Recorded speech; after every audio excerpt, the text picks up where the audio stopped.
الفضل YouTube channel میں آپ کا استقبال ہے۔ اس چینل پر روزانہ قرآن پاک کی ایک آیت تلاوت سماعت ترجمہ اور مختصر تشریح پیش کی جا رہی ہے۔ ویڈیو اپلوڈ ہونے پر نوٹیفیکیشن پانے کے لیے اس چینل کو سبسکرائب کریں اور بیل آئیکن ضرور دبائیں۔ السلام علیکم ورحمۃ اللہ وبرکاتہ۔ میرے دینی و ایمانی بھائیوں اور بہنوں، سورہ مائدہ آیت نمبر 84 پیش خدمت ہے۔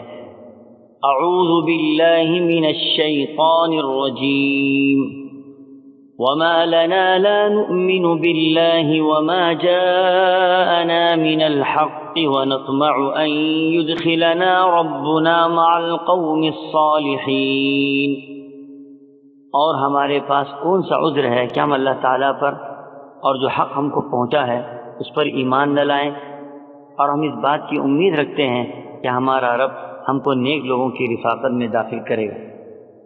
حضرات، انہی عیسائیوں کا تذکرہ اور ان کے اوصاف بیان کیے جا رہے ہیں جنہوں نے اپنی کتاب انجیل پر ایمان لائے، اس کے احکامات کے مطابق زندگی گزارا اور اس میں دی گئی بشارتوں پر ایمان لایا اور اس کو تسلیم کیا۔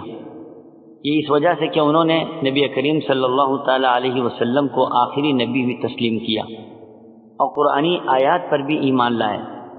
آیات کو سننے کے بعد ان کے دل پر کیا تأثر ہوا، اس کا نقشہ کھینچتے ہوئے قرآن کہتا ہے کہ ان کی آنکھوں میں بے اختیار آنسو رواں ہوئے اور کہنے لگے، ہمیں جس حق کا انتظار تھا، حق کے ہمارے پاس پہنچنے کے بعد ہمیں پھر کس کا انتظار ہے؟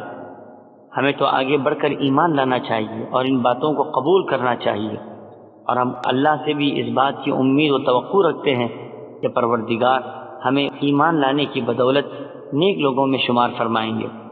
حضرات، یہ آیات حبشہ میں رہنے والے عیسائیوں ہی کے بارے میں نازل ہوئی، جس کی مختصر باتیں سابقہ آیات میں پیش کی گئیں۔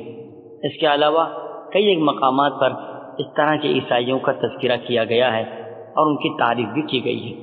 اللہ تبارک و تعالی ہم سبوں کو صحیح سمجھ عطا فرمائے۔ آمین۔ وآخر دعوانا ان الحمد للہ رب العالمین۔